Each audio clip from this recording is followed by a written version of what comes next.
Rodríguez de Negocios Digitales de Colombia. Saludos también a nuestros amigos de Instagram que están conectándose en este momento. Hoy tenemos una noche especial, una noche muy, pero muy bacana, llena de herramientas.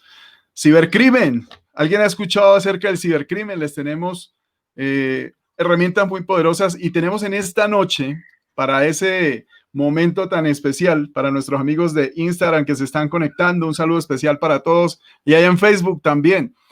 Tenemos una herramienta y quién mejor para que nos dé las pautas o el conocimiento que nos transmita acerca de esta herramienta, de cómo estos cibercrímenes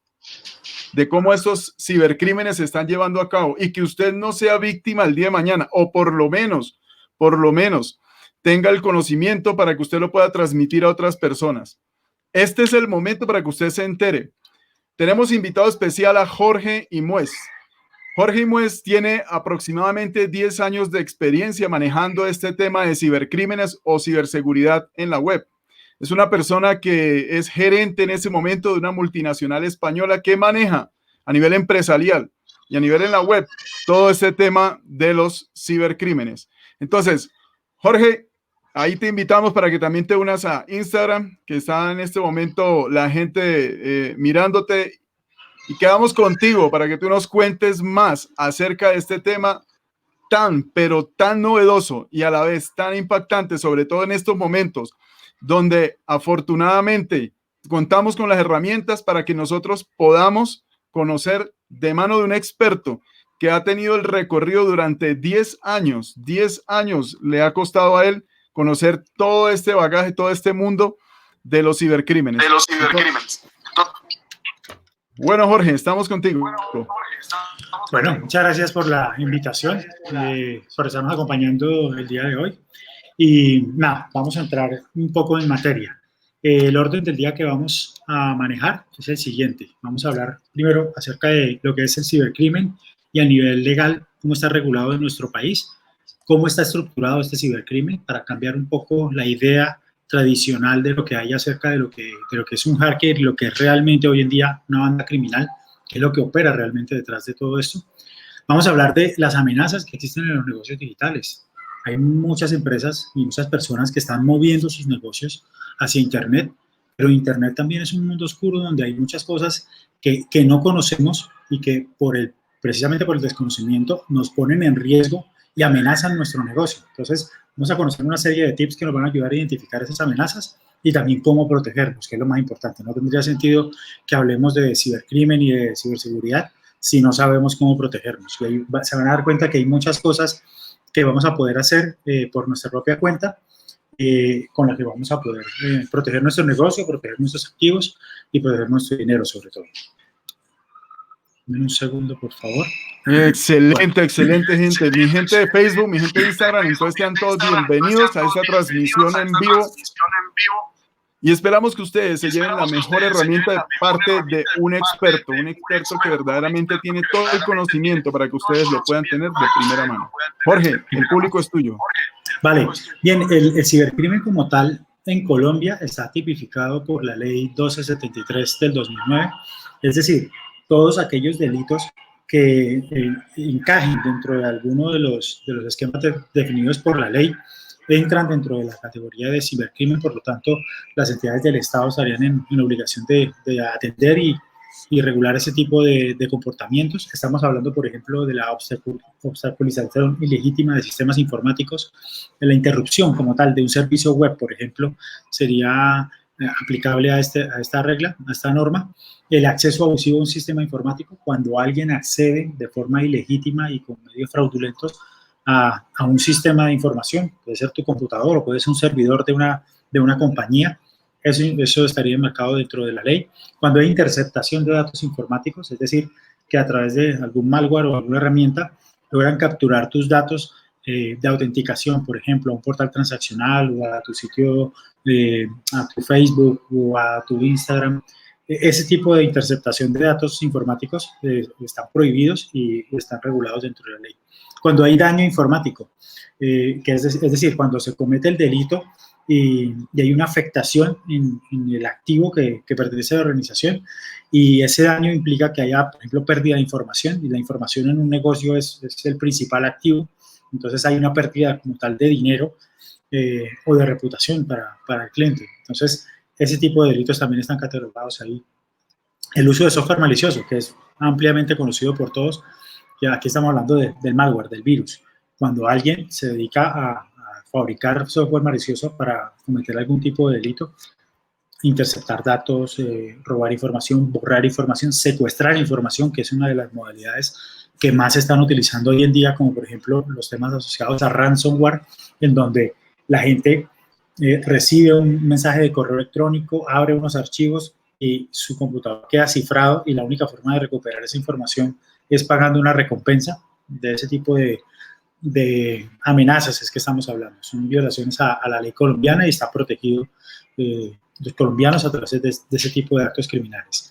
La violación de datos personales, algo que a la gente le parece que no es muy relevante, por ejemplo, el hecho de su cédula, el hecho de su historial médico, de poder compartir información a través de, no sé, Facebook, acerca de su ubicación geográfica, ese tipo de cosas que son datos personales que son muy importantes para alguien que va a realizar un ataque. Más adelante vamos a ver un caso real de un ataque que ocurrió ayer precisamente a un miembro de mi familia, y vamos a ver cuáles son los errores que se cometen cuando manejamos nosotros nuestros datos personales. No le damos la relevancia que se merecen, y eso implica que los errores terminan haciendo que los criminales tengan la vía fácil para poder cometer sus delitos. Entonces, vamos a entrar un poco más en detalle más adelante, pero sepan que ese tipo de violación de datos personales, cuando alguien accede de forma ilegítima a mi información y abusa de esa información, está cometiendo un delito. Suplantación de sitios web para capturar datos personales. Aquí estamos hablando del phishing. Cuando recibimos un correo electrónico de alguien suplantando a una entidad del gobierno o a una persona para pedirnos datos personales o para que nos autentiquemos en algún sitio, y ese sitio termina siendo falso y nos roban nuestras credenciales de autenticación. Eso también está catalogado como un delito. Entonces, sepan ustedes que aquí en Colombia se cometen muchísimos delitos. Solamente el año pasado se registraron, la Policía Nacional, que es la que se encarga como tal de llevar a cabo el seguimiento de estos delitos, registró 28.000 casos en el 2019 de delitos informáticos catalogados por la ley 1273. Y del total de delitos, 15.000 fueron denunciados asociados a esta ley. Entonces, imagínense la cantidad de delitos que se están cometiendo en el país, que nosotros simplemente desconocemos. A muchas personas le cometen delitos informáticos y no los denuncian porque no saben siquiera que existen canales de comunicación con la autoridad para reportar este tipo de delitos. Entonces, vamos a conocer también esos canales de comunicación y vamos a mirar más en detalle cómo funciona el tema de reportar a las autoridades esta serie de delitos. Pero lo primero que tenemos que entender es cómo están estructuradas las bandas criminales. La gente tiene la percepción de que cuando a uno le hackean la cuenta de Facebook, cuando a uno le roban su perfil de Instagram, o cuando a alguien le secuestran los datos que tiene en su computador, está peleando contra un tipo en un garaje con un computador. Ese era el concepto del hacker, el concepto tradicional del hacker. Ese concepto está completamente desdibujado y es erróneo. Entonces, ¿qué hace la persona cuando le roban sus datos personales? Va y busca al amigo hacker, ¿sí? al que está estudiando ingeniería de sistemas, que cacharrea mucho y que sabe cómo colarse en ese tipo de cosas, entonces va y lo busca a él. Y por ahí no es la solución, ¿sí? Ese paradigma de se buscan hackers, eso ya no, eso por ahí no es. Eso dejó de existir hace muchísimo tiempo. Ustedes tienen que saber contra quién se están enfrentando para que puedan tomar medidas que sean reales. ¿Y contra quién se están enfrentando? Se están enfrentando contra esto, contra una banda criminal organizada que tiene una estructura como la de cualquier organización y cualquier empresa, donde hay un organizador que es el líder, el responsable financieramente de contactar a todos los involucrados en el proceso de fraude o de actividad criminal, ¿vale? Hay también un distribuidor, que los distribuidores son las personas que se encargan de repartir el spam a nivel mundial de los casos de phishing. Por poner un ejemplo particular, ellos son los que se encargan de contactar al cliente final, ¿sí? A la víctima, al que le debería llegar como tal el correo. Están los administradores, que son los que administran la plataforma tecnológica que se usa para enviar los correos electrónicos masivamente, administran los servidores en donde se aloja el malware, administran los canales de comunicación que se necesitan para poder enviar esa información. Ahí estamos hablando de un grupo de personas, un equipo de trabajo interdisciplinario muy completo, que tiene unas habilidades especiales y que también cobran su dinero por hacer ese tipo de actividades. Está el programador. El programador es el que escribe el virus, ¿sí? Pero al final él lo escribe y lo entrega a la organización criminal para que se haga con ese virus lo que se desee. Cifrar el disco del equipo para que luego se pida un rescate por esa información, o diseñar el malware para poder conectarse remotamente al equipo y sacar la información que tenemos ahí. En fin, digamos, él es el que crea el malware y el que diseña el malware para ponerlo a operar. Luego está el extractor del dinero. Una vez el malware se ejecuta en tu máquina, puede estar activo durante meses. Una persona puede estar comprometida durante muchísimo tiempo sin darse cuenta, sin que el antivirus le diga absolutamente nada, porque este malware se desarrolla y se prueba en el antivirus antes de propagarse, antes de distribuirse, para precisamente asegurarse de que los antivirus no lo detecten. Entonces, el extractor del dinero es el responsable de, una vez la cuenta ya está comprometida, el computador está monitoreando cuando tú te conectas al portal transaccional de Avevillas, de Banco Popular, de Banco Occidente, de cualquier banco, de cualquier entidad financiera, roba tus datos de autenticación y se autentica periódicamente en tu cuenta. Y está monitoreando cuándo es el día del mes que va a darse el golpe, ¿sí? En el caso de las organizaciones, por ejemplo, hay un día en particular en el mes en el que se reciben montos muy altos. Ese es el fin como tal del extractor del dinero, estar monitoreando las cuentas bancarias que se van a golpear porque tienen una sola oportunidad para dar el golpe. Después de eso, ya seguramente la entidad se va a dar cuenta del fraude y lo van a reportar. Entonces van a perder la oportunidad de volver a hacerlo. Entonces, el extractor de dinero saca el dinero, da el golpe, saca todo el dinero y luego usa a las mulas. Las mulas son personas que se encargan de blanquear el dinero. A esas personas se les consignan montos pequeños de dinero y a través del pitufeo se hace la extracción de ese dinero sin que pueda ser rastreado. Eso es blanqueamiento de dinero de una actividad ilícita. Entonces, miren cómo hay una organización criminal alrededor de todo esto y no es el tipo en el garaje jodiendo con un malware intentando hacer cosas malas, no. Vamos detrás de una organización criminal muy bien estructurada. Bien, esa organización criminal genera obviamente una serie de amenazas para las empresas, para las personas que están intentando emprender y arrancar sus negocios en Internet. Internet es el ciberespacio, es donde todos los negocios hoy en día están convergiendo y están tratando de abrir nuevas oportunidades. Y pues esas amenazas hay que conocerlas muy bien. No podemos protegernos de algo que no conocemos. Entonces, una de ellas, por ejemplo, es el secuestro de identidad digital. Piensen, por ejemplo, en un cantante, una persona que está emprendiendo en ese negocio y que abre un perfil de Instagram, por ejemplo, y tiene una serie de seguidores en donde está publicando sus temas musicales y le llegan a secuestrar esta cuenta, que tenga 20.000, 30.000 seguidores. Para esa persona va a haber un impacto en su negocio muy grande porque poder recuperar nuevamente esa cuenta le va a implicar volver a hacer que lo sigan todo ese montón de personas que con esfuerzo logró crear esa cuenta. Entonces, lo que buscamos como tal en el secuestro digital es proteger las identidades digitales que ustedes están creando de sus negocios en redes sociales, en Twitter, en Instagram, en Facebook, para que eviten ese tipo de actos delictivos. El secuestro puede tener dos fines. Uno, el sabotaje, es decir, que esa persona fue víctima de la competencia, y la competencia simplemente lo que quería era destruirlo, o de otro, la extorsión. Una persona podría llegar a perder su cuenta digital y luego el que la robó podría pedir una extorsión, un dinero a cambio para poder entregar esa cuenta. Entonces, hay que prestarle mucha atención y especial interés a las cuentas digitales porque una vez pierdes tu cuenta, va a ser muy difícil que la puedas recuperar y vas a perder años de esfuerzo invertidos en conseguir clientes y seguidores. La segunda amenaza, pues es el phishing. El phishing, digamos que tiene muchas variantes. Hoy en día, pues, inicialmente el phishing era algo que se realizaba más que todo a través de correo electrónico, pero como hoy en día está tan masificado el tema de Telegram, de WhatsApp, de redes sociales, se está esparciendo por todos lados. Entonces ya vemos campañas de phishing en WhatsApp sin ningún problema, muy bien elaboradas, cosas que realmente generan mucha credibilidad y la gente cae, o sea, incluso gente con conocimiento cae porque son expertos. Las personas que están haciendo esto realmente son personas que estudian a la víctima. No es una cosa de azar, no es una cosa de que hoy me tocó a mí, no. A usted lo estaban siguiendo, a usted lo estaban perfilando, a usted le hicieron un estudio para poder saber cuáles eran sus gustos, sus preferencias y de qué forma iban a poder entrarle y hacer que entregara la información que quería el atacante. Entonces, el phishing es una de las modalidades de ataque más comunes que busca principalmente el engaño a través de ataques de ingeniería social. ¿Ingeniería social qué es? Poder persuadir a una persona a través de un lenguaje muy amigable para que entregue información o para que me entregue dinero o para que me entregue algo que yo necesito como atacante para poder cometer mi delito.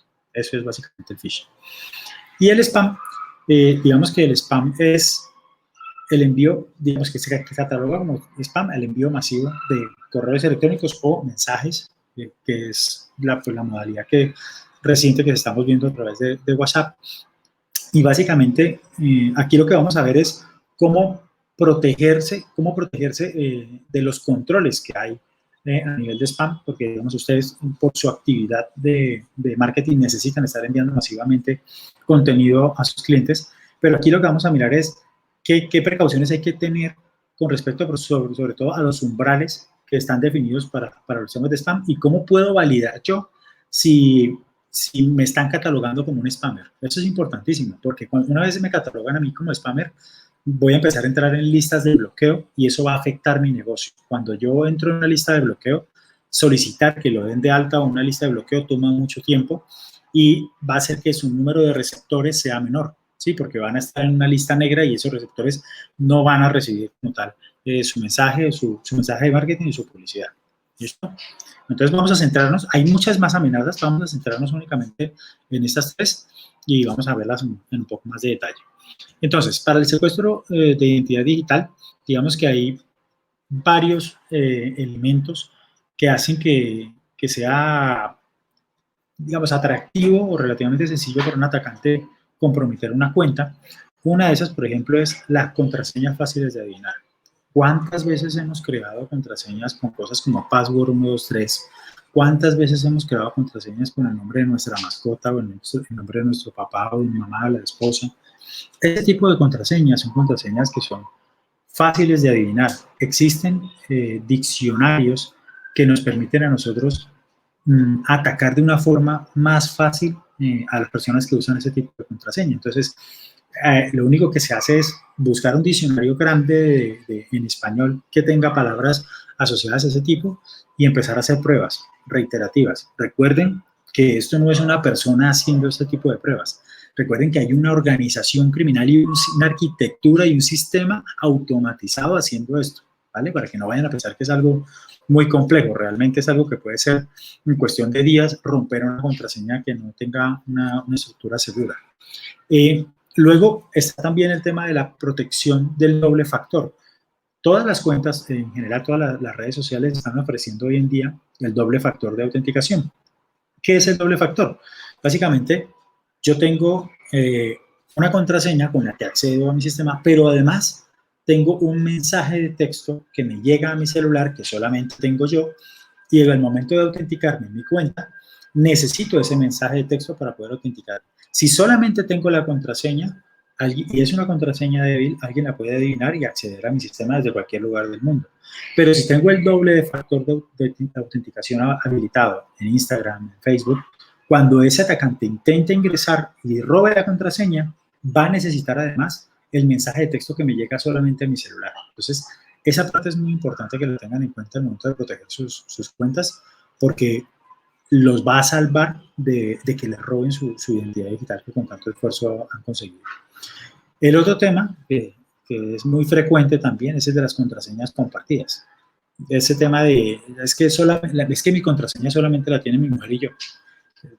Si la tiene su mujer, también la tiene la amiga de su mujer y seguramente muchas más personas. Entonces, la contraseña es algo que no se comparte, nunca se comparte con nadie, porque estamos vulnerando nuestra privacidad cuando compartimos las contraseñas. No tiene sentido poner una contraseña segura si estamos compartiéndola con todo el mundo. El reuso de contraseñas. Con reuso de contraseñas me refiero a, yo tengo una cuenta de Facebook, Instagram y Twitter y estoy utilizando la misma contraseña para cada sistema.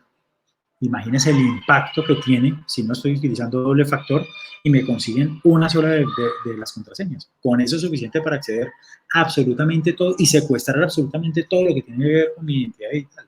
Entonces, es mucho más grave el tema de reuso de contraseñas y hay que tener mucha precaución en tratar de tener una contraseña diferente para cada sistema. Y ustedes dirán, bueno, pero es que una contraseña, tengo 10 sistemas, ¿cómo carajo me voy a acordar de 10 contraseñas?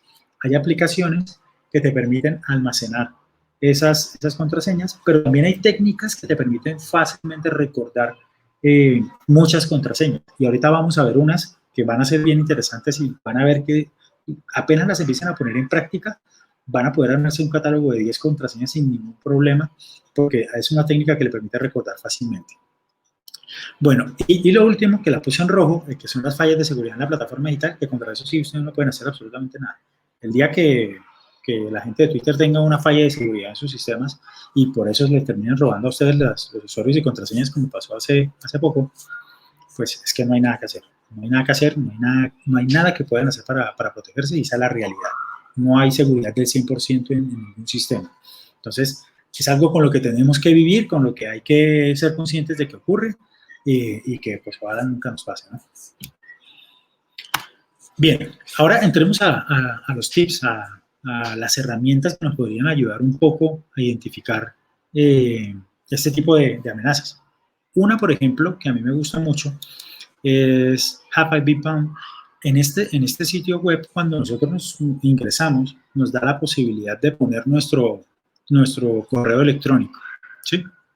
Con nuestro correo electrónico generalmente es el usuario de autenticación de la mayoría de plataformas en redes sociales, ¿sí? Entonces, al momento de ingresar el correo electrónico en este sitio, nos va a decir si ese correo electrónico se ha visto vinculado en alguna fuga de información. Resulta que fabricantes como de sitios, de páginas como Adobe, de diferentes tipos de productos, a veces tienen fallas de seguridad. Sony, por ejemplo, tuvo hace poco una falla de seguridad que le permitió que le robaran su base de datos de usuarios. Si yo uso la misma contraseña que uso en el portal de Sony para autenticarme y la uso para mis redes sociales, eso quiere decir que el atacante ya puede tener acceso a mis redes sociales también. Entonces, es muy importante que se metan en esa página, pongan su correo electrónico con el que se autentican en sus redes sociales y miren si ha aparecido en alguna de esas bases de datos. Yo hice el ejercicio con el mío y en mi caso apareció que mi correo había aparecido en 8 filtraciones de bases de datos. Esas fueron, estamos hablando de filtraciones del 2012 más o menos.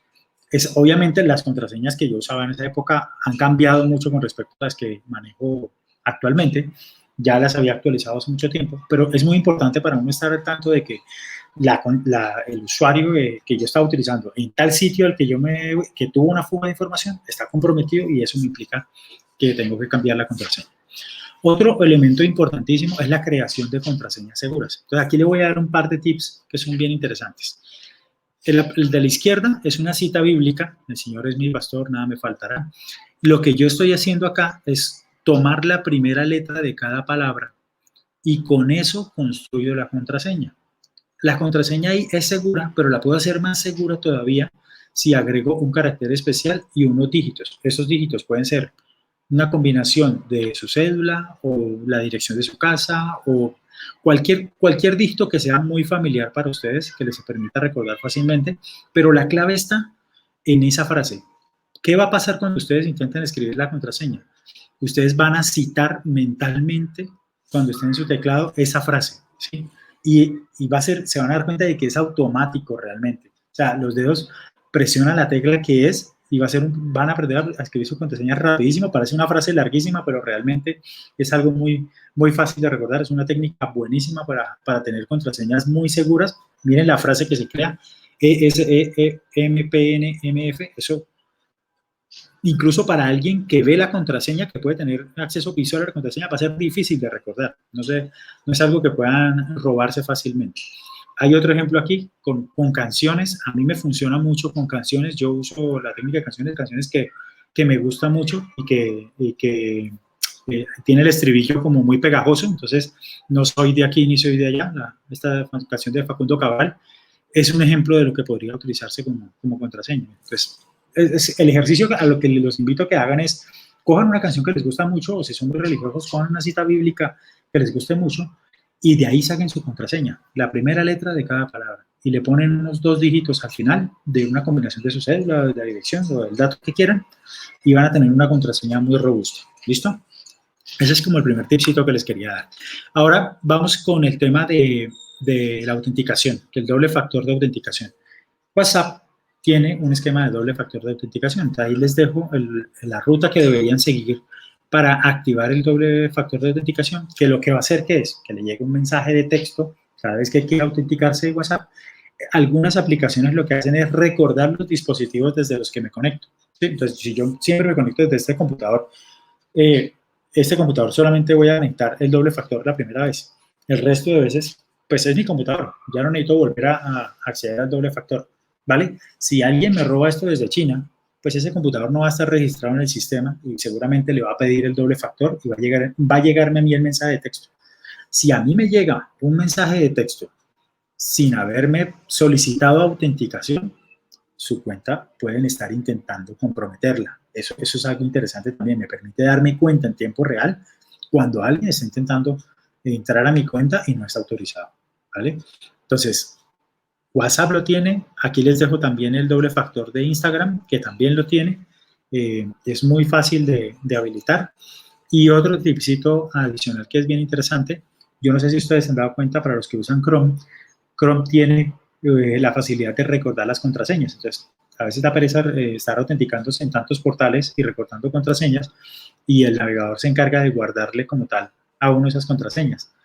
Este servicio que tiene Chrome es muy similar al primero que vimos de HappyPinPound, en donde lo que hacen es, de las contraseñas que tiene almacenadas en el navegador, de los sitios en los que yo ya me he autenticado, me dice si alguna ha estado comprometida. Y me la muestra y me dice, ojo, porque esta contraseña estuvo vinculada en una fuga de información de tal sitio y está comprometida. Alguien ya tiene su contraseña. Eso es básicamente lo que me dice Chrome. Entonces, con ese padcito que estoy dejando ahí de Chrome 2.settings password check, él te hace esa verificación y te dice cuáles contraseñas de las que tienes almacenadas ahí está comprometida. Si te aparece alguna de tus redes sociales, entra a cambiar inmediatamente esa contraseña, porque ten la seguridad de que alguien ya la tiene y en cualquier momento te puede comprometer. Bien, vamos a la segunda amenaza, que es el tema de phishing. Phishing es como tal la suplantación de identidad. El fin como tal del phishing, digamos que tiene diferentes vertientes, diferentes variantes. El usuario puede ser a links desde correos electrónicos, puede ser intimidado para generarle miedo, o también puede ser más hacia un tema de comprometer información personal. Entonces, la mejor forma de entender el phishing, creo yo, es a través de un ejemplo. El phishing se da, el que se está utilizando hoy en día, digamos que antes era muy burdo, antes era muy rústico, en el sentido de que no se esforzaban mucho en personalizar el phishing. Digamos, a veces incluso llegaban los correos en inglés, ¿sí? Entonces, viene un correo en inglés, empezando porque no es mi lengua nativa, de entrada lo voy descartando y hacía fácil detectarlo. Pero hoy en día, las personas que están haciendo phishing se están dando a la tarea realmente de investigar a sus víctimas antes de cometer el delito. Entonces, este caso que voy a comentarles es un caso que le pasó a mi sacrosanta madre ayer precisamente, en donde utilizaron la información que ella estaba compartiendo en redes sociales para engañarla a ella y para engañar a otras personas. ¿Qué compartió ella? En su cuenta de Facebook estaba el número telefónico de ella, su número de WhatsApp, el lugar donde vivía, dónde nació, mejor dicho, estaba compartiendo un montón de información. Otro elemento importante que vimos era que tenía en fotos destacadas, no sé si lo saben, pero todo lo que está en fotos destacadas en Facebook es público. Entonces, habían fotos de la familia que luego utilizaron para suplantarla a ella y engañar a otras personas, y eventualmente también lo utilizaron para investigarla a ella. Y otro elemento importante que vimos en la investigación que realizamos en Facebook es que tenía un acceso el 5 de junio a las 10:32 desde Abuga la Grande. Mi madre jamás ha ido a Abuga la Grande. ¿Esto qué quiere decir? Que seguramente alguien accedió a su Facebook porque seguramente su contraseña era débil, no tenía doble factor de autenticación tampoco, y una vez estás en la cuenta de Facebook de alguien, puedes investigar y hacer lo que quieras. Mire que en el caso de ella no le robaron la cuenta de Facebook, lo usaron para investigarla y saber cuáles eran las personas con las que se estaba relacionando. Entonces, ¿en qué consistió el ataque que le hicieron a mi madre? A ella le llegó un mensaje de una persona que era pues la ex esposa de un tío que no veíamos hace mucho tiempo y que estaba viviendo en Estados Unidos, y la saludó de la forma en la que se la saluda la familia de ella. Hola, Rosita. Solamente la familia le dice Rosita a mi mamá. Entonces, eso hace que la víctima se sienta muy familiarizada y muy tranquila, así sea de un número desconocido, y además está la foto de ella, y ella reconoció a la persona inmediatamente, y empezó a hablar con ella normal. ¿Listo? Con el número telefónico que tenía mi madre, hay herramientas en internet como por ejemplo Spiderfoot, que solamente con ese número telefónico tú lo pones ahí, haces un escaneo en la red, y en ese escaneo te dice, te puede decir de todo, te puede decir las relaciones que tú tienes con otras personas en otras redes sociales, y te crea una serie de vínculos, como piensen como un diagrama, en donde te va mostrando todas las relaciones que tienes con otras personas, y a través de esas relaciones puedes deducir que es familiar tuyo o no, y crear una campaña de ingeniería social para atacar a esa persona. Entonces, a mi madre le llegó ese mensaje de texto saludándola. Luego de eso, le generaron una urgencia. El mensaje básicamente decía que ella venía para Colombia, le cancelaron el viaje, que envió unas maletas, que esas maletas venían cargadas de portátiles, iPhones, de un montón de artículos de valor, y que necesitaba que ella se las recibiera porque si no se iban a perder. ¿Qué pasó? Pues que mi madre les dio la dirección de la casa, su número de cédula, un montón de información personal que era supremamente valiosa. El atacante, fíjense en una cosa, el atacante nunca pidió dinero.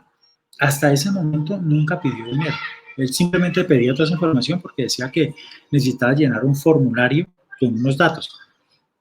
Al final, ¿qué era lo que iba a terminar ocurriendo? Con la dirección de la residencia de mi madre, seguramente iban a llegar unas maletas cargadas de humo, sin nada adentro, le iban a pedir un dinero por esas maletas y ellos iban a quedar con el dinero y mamá con unas maletas vacías que no eran de nadie. Esa modalidad de fraude es muy conocida, es muy popular, se ha hecho muchísimas veces, lleva mucho tiempo ya perpetrándose. Mi madre, desafortunadamente, nunca había caído en esto, no la conocía, y yo tampoco tuve nunca la precaución de, cuando le dimos acceso a redes sociales, de sensibilizarla un poco sobre estos temas de seguridad. Ahora está obviamente mucho más entrenada y conoce de todos los tipos de fraude que se perpetran en Internet. Seguramente va a ser mucho más precavida en el manejo de sus redes sociales. Yo tuve que entrar a su cuenta de Facebook, asegurarle las publicaciones que realizara para que solamente pudieran verla a sus amigos, retirar toda la información pública que estaba ahí. Pero miren que son cosas que no son difíciles de conseguir. Cuando uno es objetivo de un atacante, el atacante realmente se va a esforzar por conseguir la información personal para poder elaborar algo que sea en lo que yo me sienta cómodo, en lo que yo realmente sienta que le estoy entregando la información a alguien que realmente me conoce.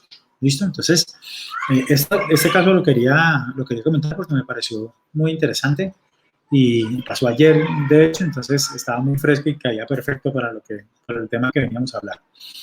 Está el tema del spam. Les había dicho que el enfoque que estamos buscando aquí con hablar del spam es un poco que conozcan los límites que existen con respecto a los servidores de correo como Google o Hotmail para poder hacer el reenvío masivo de mensajes. Son diferentes. En el caso de Google, permiten hasta 500 mensajes por día o a 500 destinatarios, ¿vale? O sea, puede ser cualquiera de las dos alternativas en las últimas 24 horas. Eso quiere decir que cada 24 horas se está reseteando ese contador y el día siguiente van a poder enviar otros 500 mensajes o a otros 500, o un mensaje a 500 destinatarios. El caso de Hotmail es igual. Ahí tienen un umbral un poco más bajo, que es de 300 mensajes, pero lo que es interesante realmente acá es poder validar si ustedes están en una lista negra. Entonces, aquí les dejo una herramienta muy interesante que se llama Mail Tester, en donde van a poder, si lo están haciendo desde su correo personal, por ejemplo, el envío de mensajes, pongan su correo electrónico ahí y ahí les va a mostrar cuáles son las listas negras en las que están reportados. Ustedes pueden solicitarle a esas listas negras, contactarlos, ellos normalmente tienen unos emails de contacto para que los den de alta, para que les retiren ese baneo, ¿vale? Y tengan mucho cuidado con los umbrales al momento de enviar los correos masivos. Traten de estar un poco por debajo de esos umbrales para que no los vaya a banear Google, o no los vaya a banear Hotmail, o los vayan a banear los detectores de spam que hay en Internet. ¿Listo? Otra alternativa que tienen, si ya tienen un poco más de recursos, es HubSpot. Es una herramienta de marketing muy poderosa que te permite hacerle seguimiento a los leads, a los que estás vendiendo publicidad. Entonces, ¿qué cosa interesante tiene HubSpot con respecto a hacerlo manualmente?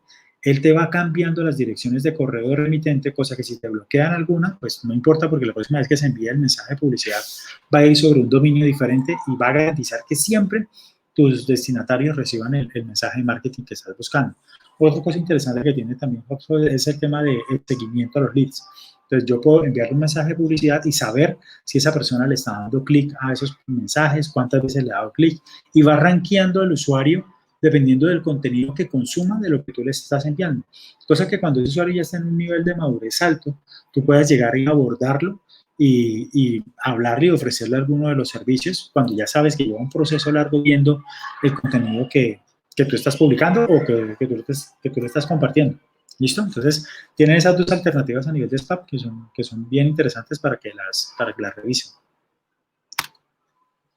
Bueno, ¿cómo protegernos? Esta es la parte final de la presentación y me parece muy importante que la aterricemos en detalle. Cuando yo digo no de papaya, me refiero al uso del sentido común. Si usted nunca se ha inscrito en un concurso, no se va a ganar nada, ¿vale? Entonces, si le llega un mensaje diciéndole que se ganó algo y no se ha inscrito nunca en nada, desconfíe, empiece desconfiando porque es que realmente el sentido común es lo primero que debería protegernos a nosotros contra los casos de phishing, ¿vale? Si yo no tengo cuentas pendientes con el Estado porque yo soy juicioso en el pago de mis impuestos, pues yo no tengo por qué temerle a amenazas de embargo de la DIAN o a llamados a juicio de la Fiscalía, ¿vale? Ese tipo de cosas de meterle miedo a la gente a través de mensajes que son muy persuasivos, que parece que vienen de entidades legítimas, es la forma más burda que existe de engañar a la gente y funciona porque la gente de verdad se asusta mucho y se deja intimidar fácilmente al momento de recibir ese tipo de amenazas. No de papaya y trate de ir a la fuente, ¿vale? Si usted está recibiendo un mensaje de la DIAN diciéndole que tiene atrasado el pago de impuestos y que le van a hacer un embargo, llame a la DIAN, no a través de los números que le llegan en el phishing. Vaya a Google, averigüe cuáles son los números de la DIAN y llame a la DIAN y averigüe si realmente está reportado o no. Ahora, si usted sabe que no ha pagado sus impuestos en los últimos 5 años, no llame a la DIAN, pague sus impuestos y luego sí los llama. Entonces, es un tema de sentido común y la conexión de vaya a la fuente de si no se preocupe tanto y si recibe una citación de la Fiscalía, llame a la Fiscalía y varíe si realmente está con alguna cuenta pendiente con las entidades judiciales. Yo les digo esto porque hay muchísimas campañas que llegan de phishing de estas entidades y la gente lo que hace es abrir los archivos que vienen adjuntos. Esos archivos vienen con malware y después de que comprometen su equipo es muy difícil que ustedes se den cuenta. Ese malware ya ha sido probado en muchos antivirus y créanme que va a ser muy difícil que un antivirus los proteja. De hecho, les doy mi palabra de que un antivirus nunca los va a proteger contra el malware de eso. Es muy difícil que un antivirus, el último que ustedes tengan, el más actualizado, el mejor configurado, el más caro que hayan comprado en el mercado, les detecte un malware personalizado. Cuando un malware se personaliza, tiene la capacidad de aceptarse cualquier antivirus. Entonces, no se preocupen por eso, que si tienen antivirus, se lo va a aceptar. Reporte a las autoridades. Ustedes ya saben que no están peleando contra el hacker de garaje, contra el pelado de 15 años que está jugando en el garaje. Ustedes están peleando contra una banda criminal. Por lo tanto, deben reportarle a las autoridades que son los que luchan contra las bandas criminales. Hay una aplicación que se llama A Denunciar, en donde se pueden denunciar todos los delitos informáticos que estaban tipificados en la Ley 1273 del 2009. Y a través de esa aplicación ustedes pueden especificar qué fue lo que les pasó, dar los detalles de toda la denuncia. La denuncia es muy importante, no solo por estadísticas, sino porque la policía realmente está perfilando a los cibercriminales y puede ir detrás de esas bandas y tener más argumentos jurídicos al momento de judicializarlos. Entonces, esa denuncia es muy importante que la haga. Mantenga la calma. Cuando le llegue un mensaje, recuerden dos cosas. Van a tratar de generarle miedo y urgencia. ¿Vale? Miedo a través de, usted tiene una cuenta pendiente y si no la paga con el Estado le vamos a embargar. ¿Sí? Y la urgencia es, necesitamos esos datos ya, no en 5 minutos, ya.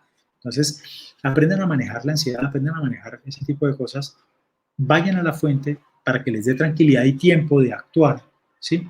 Y reporten a las autoridades. Con ese tipo de cosas, esa combinación de actividades van a permitirles a ustedes evitar caer en este tipo de fraudes.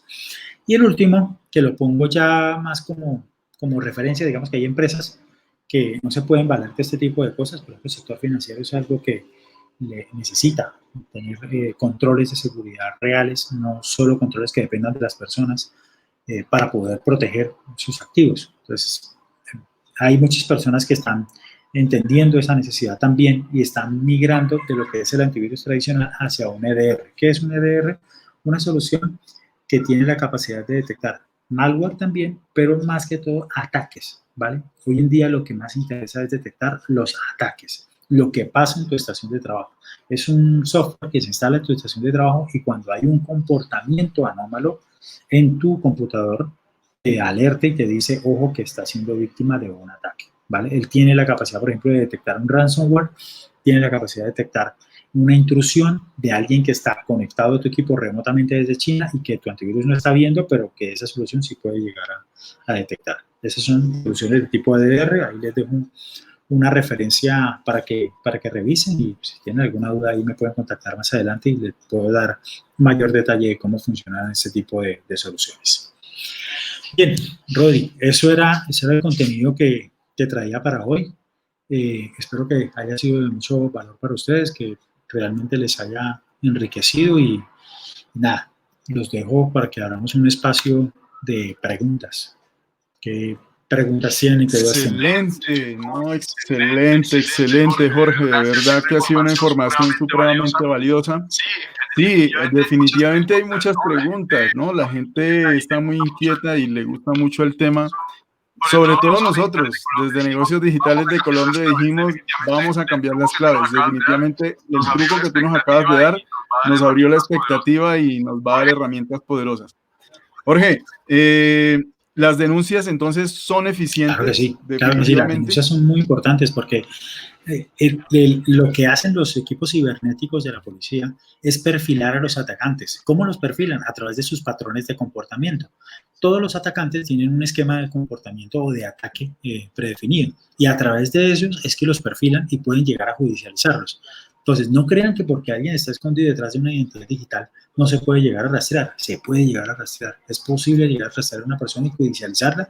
Y aquí en Colombia han judicializado a mucha gente por cometer delitos informáticos. Desde que se aplicó la ley, pueden meterse en la página de la Fiscalía y buscar sobre la ley 1273 y van a ver muchos casos judicializados aquí en Colombia sobre delitos informáticos. Excelente, muy bien, vamos a hacerlo juicioso, vamos a hacer la tarea bien juicioso. Jorge, César Augusto Valencia nos pregunta, ¿cómo puedo saber si me hackearon una cuenta de un sistema? En un sistema, digamos que hay un proceso que se llama auditoría forense, cuando estamos hablando de un sistema en una empresa, sobre todo. Pues hay un proceso que se llama auditoría forense, que ¿en qué consiste? Se toma custodia del equipo, se saca una imagen del disco y se empiezan a analizar los logs. Cada sistema de información tiene unos logs que son los que hablan acerca de las actividades que se realizaron en el sistema. Entonces, lo que hacemos con esos logs es empezar a identificar en qué momento se conectaron, desde qué dirección IP, qué cambios hicieron sobre el sistema, qué información pudieron llegar a sacar. Digamos que hay una serie de acciones que se pueden llegar a tomar e investigar, pero normalmente eso lo hace un perito forense, porque lo que buscamos, una vez se logra identificar quién fue el atacante, es poder judicializarlo. Entonces, es tal cual como ocurre cuando ocurre un crimen. Cuando ocurre un crimen, cualquier persona no puede llegar y levantar al muerto. Tiene que haber, vienen unas personas especializadas que toman evidencia, que toman cadena de custodia, levantan la evidencia, la guardan y luego usan esa evidencia para poder judicializar a la persona. Entonces, en sistemas ocurre exactamente igual.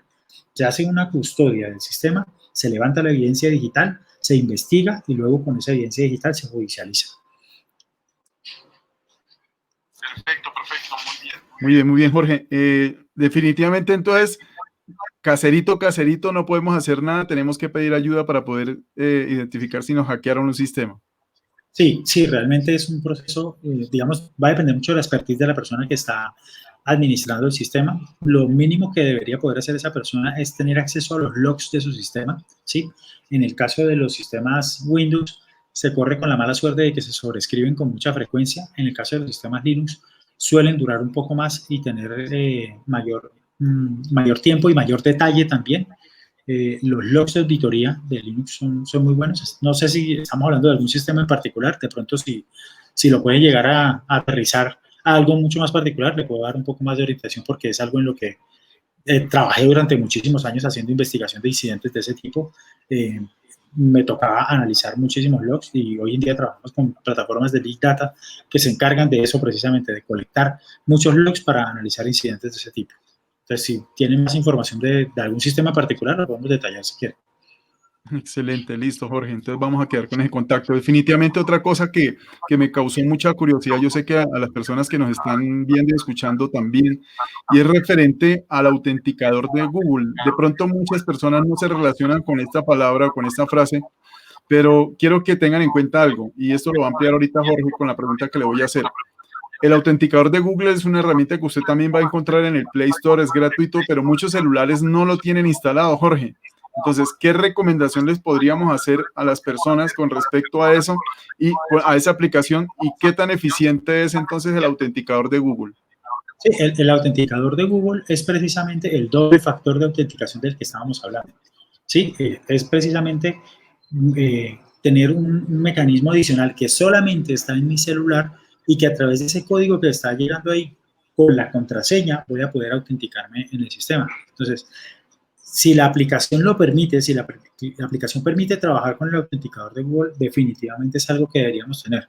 Es algo que es de mucho valor al momento de tener doble factor de autenticación. Sí, puede ser de esa forma o puede ser por mensaje de texto. Cualquiera de las dos es completamente válida. Es mucho más seguro, obviamente, el autenticador de Google. Excelente, Jorge, muchas gracias. Otra pregunta que nos hacen, ¿cómo hago para saber si mi celular está seguro de ese tipo de hackeos?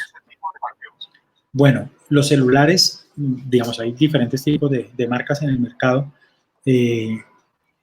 Android tiene un esquema de seguridad muy interesante. Ustedes se han dado cuenta de que cada vez han venido mejorando más el esquema de autenticación y de seguridad en Android.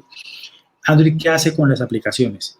Segrega cada aplicación para que funcione como un mundo indiferente, como si fuera un sistema operativo independiente para cada uno, cosa que entre las aplicaciones no se pueden ver. La mejor manera de proteger el celular es el celular tiene un cifrado de disco que deberían tenerlo activo. Esa es una recomendación que les hago, cifrar el dispositivo. En el caso de que les roben, va a ser un poco más difícil. Obviamente tener un esquema de autenticación en el celular, bien sea por los dígitos o el esquema del mapa que se usa también. Y no bajar aplicaciones piratas. Las aplicaciones piratas no son gratis. Vienen con regalos y el regalo es un malware. Entonces, una vez el malware se instala en su sistema, puede robar sus contactos, puede secuestrar su celular, cifrar la información. Ya hay ransomware para Android también. Entonces, la mejor forma de proteger mi dispositivo es bajando las aplicaciones de Google Play, aplicaciones reconocidas especialmente, porque hay aplicaciones en Google Play que también tienen comportamientos maliciosos. Entonces, preferiblemente aplicaciones que sean realmente necesarias y que sean reconocidas, que tengan ya un volumen alto de instalaciones de fabricantes reconocidos. El cifrado del dispositivo es como lo más importante también.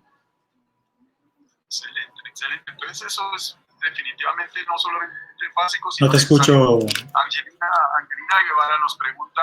Rodri, no te escucho. Un poco más. No te estoy escuchando. Sí, me había tenido silenciado el micrófono, qué pena. Entonces, definitivamente esta herramienta es supremamente valiosa. Angelina Guevara nos pregunta que bueno, nos hace una afirmación que si es posible que le amplíen un poco más sobre cómo acceder al EDR. Sí, claro ¿Qué que es sí. esto del EDR? Jorge? El EDR digamos, es la evolución como tal del antivirus. El antivirus tradicional es un antivirus que está basado en firmas, ¿sí? Una firma es un mecanismo de detección de un malware. ¿Qué pasa cuando el malware muta, cuando el malware cambia? Esa firma ya no está en capacidad de detectarlo. El EDR ya no utiliza firmas para detectar el malware, utiliza algo que conocemos en seguridad como Machine Learning e inteligencia artificial. Tiene una capacidad de detección mucho mayor, detecta también el malware a través de firmas, pero tiene otros mecanismos adicionales que le permiten detectar también ataques. Entonces, pues, ¿cómo te puedo ampliar la información? Yo creo que, obviamente, por el tiempo ahora no daría, pero sería dar los datos de contacto y yo puedo ampliar una sesión privada, una reunión. Podemos mirar un poco más en detalle lo que hace la solución, pero es básicamente algo que se instala en el punto final, en la estación de trabajo, y una vez se instala ahí, él conecta con Internet para enviar toda la información de la actividad que está registrando los procesos del sistema y todo lo que está pasando en el sistema. Y a través de esa información se analiza en la nube lo que está pasando y se detectan las amenazas. Eso es lo que hace. Perfecto, bien, excelente, Jorge. Mira, yo escuchaba cuando estabas hablando acerca de las veces que se necesita que nos reporten como spam para que nos bloqueen digámoslo así, nuestra cuenta empresarial. Y tú hablabas de que era 500 para los correos electrónicos, 500 bueno, el número 500 se me quedó de verdad grabado. ¿Eso es igual para WhatsApp también? O sea, si yo soy reportado como spam por andar enviando listas de difusión hasta 500 veces, ¿también me reportan en el día y al día siguiente se desbloquea eso? No conozco, lamentablemente no conozco los umbrales que maneja WhatsApp, pero estoy seguro de que están documentados en el sitio. Todos los fabricantes tienen documentados esos umbrales, precisamente para que la gente los conozca y tenga la precaución de no superarlos para que no infrinja la norma. Pero no conozco exactamente en WhatsApp qué umbrales están manejando en ese momento. Son 500 para Gmail, 300 para Hotmail, y son como los que tengo de referencia. Lo que sí sé es que normalmente se puede solicitar una alta en el baneo. Eso sí, o la penalización puede ser automática, pero temporal, ¿vale? No es permanente. No, ok. ¿Es posible entonces que nos hackeen el WhatsApp también? Esa es otra pregunta. Claro. Obviamente, todo lo que tenga que ver hoy en día con un dispositivo electrónico en donde yo intercambio información es susceptible, ¿vale? WhatsApp está sobre Android y bueno, en el caso de dispositivos Android, y es un sistema operativo basado en Linux, en donde tiene fallas de seguridad como cualquier sistema operativo, y obviamente mientras tenga fallas de seguridad, es posible hacer cualquier cosa. O sea, todas las aplicaciones tienen fallas de seguridad. Se corrigen con las actualizaciones, pero eventualmente salen nuevas fallas y siempre va a estar ese riesgo ahí. No, ya queda al descubierto y nos sentimos de verdad como si estuviéramos en la web. Pero qué información tan interesante. Te agradecemos por este espacio, agradecerle también a las personas que se conectaron. Vamos a seguir ampliando y vamos a seguir trabajando estos temas que de verdad, a mí me dejó en plop muchas de las cosas. Estaba muy sorprendido por esto. Jorge, agradecerte por tu tiempo. Yo sé que eres una persona muy ocupada y nos has regalado este espacio y quedamos de verdad en contacto con ustedes para que sigan haciendo las preguntas, sigan participando por medio del espacio, por medio de Negocios Digitales de Colombia. Queremos brindarles lo mejor para ustedes porque juntos vamos a salir de esta cuarentena. Jorge, muchas gracias. Bueno, con muchísimo gusto, y pues le podemos compartir mis datos de contacto. Puede ser mi correo personal, jorge.inmoes@gmail.com, para las personas que quieran indagar un poco más. No sé si lo podemos compartir por el chat o algo por el estilo para que la gente lo tenga. Para que los que quieran indagar un poco más acerca de las soluciones CDR y cómo se pueden llegar a proteger los puntos finales, las estaciones de trabajo, pues bienvenidos. Perfecto, Jorge. Sí, vamos a compartir los contactos. Muchísimas gracias. Excelente información y quedamos en contacto con todos ustedes. Un abrazo y feliz noche para todos. Muchas gracias.